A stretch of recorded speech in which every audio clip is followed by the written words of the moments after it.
ఆదిలాబాద్ జిల్లాలోని కొండకోనల మీదుగా నాగోబా దండు కదులుతోంది.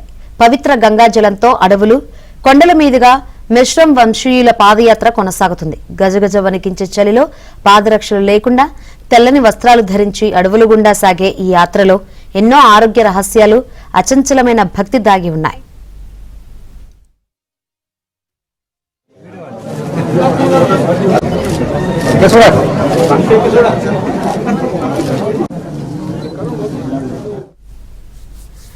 ఆదిలాబాద్ జిల్లాలోని కేస్లాపూర్ నాగోబా జాతర గిరిజన సంస్కృతికి ప్రతీక.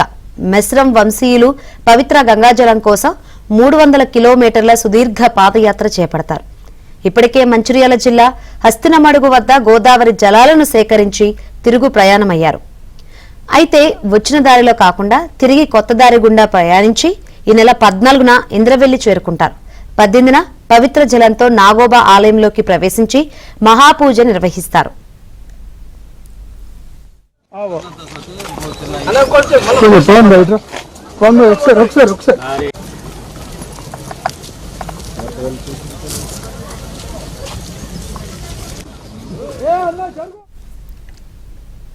పుష్యమాస అమావాస్య అర్ధరాత్రి వేళ గంగా జలాభిషేకంతో ప్రపంచంలోనే రెండో అతిపెద్ద గిరిజన జాతర ప్రారంభమవుతుంది. సర్పజాతిని పూజించడమే ఈ పండుగ ప్రత్యేకత. ఆ సమయంలో నాగోబా పురివిప్పి నాట్యం చేస్తాడని భక్తుల నమ్మకం. ఈ వేడుకను చూసేందుకు దేశ నలుమూలల నుంచి వేలాదిగా భక్తులు తరలివస్తారు.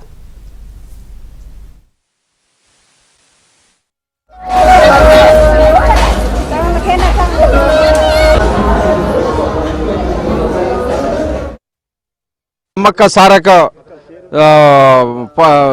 సారక ఎట్లా జాతర ఉన్నదో ఫస్ట్ వస్తుంది. మాది గిరిజన జాతర కేస్లాపూర్ నాగోబది రెండవ జాతర అని పేరు కాంచిన జాతర ఇది. ఈ జాతరలో దాదాపుగా మా మిశ్రం వంశులు కాకుండా మా అందరూ 4 తెగల వాళ్ళు సిడం కానీ ఇట్లా ఆత్రం కానీ గేడం సాన్ కానీ మేము మిశ్రం 7 దేవుళ్ళు అయితే 4 తెగల వాళ్ళు ఇట్లా అందరూ వస్తారు. అయితే ఈ జాతరలో ప్రత్యేకంగా రాత్రి 9 గంటల నుంచి ప్రారంభం అవుతుంది. ఈ జాతరలో అధికారులు, అనధికారులు, మా పోలీస్ మిత్రులు, మరి మీడియా మిత్రులు అందరూ మాకు సహకరిస్తారు. మరి ఈ జాతరకు ప్రత్యేకంగా హస్తనమడుగు నుంచే గంగాజలం సేకరించి పవిత్రమైన గంగాజలంతో అభిషేకం చేసి రాత్రి మా దేవుడు అంటే మేమంతా మా నాగోబాని నమ్ముకుంటాం. మా గిరిజనులు మా దేవునికి మేము నమ్మి మేము మా అన్నలు కానీ పాడి పంటలు, పశువులు ఇట్లా మా ఇంటి వాళ్ళు కానీ మన భారతదేశం ఇట్లా అందరూ చల్లగా ఉండాలని మేము కాలు మొక్కి దీనికి అక్కడి నుంచి రాత్రి మేము పూజ అయిన తర్వాత ప్రధానమైన ఘట్టం అక్కడి నుంచి జాతర ప్రారంభిస్తాం.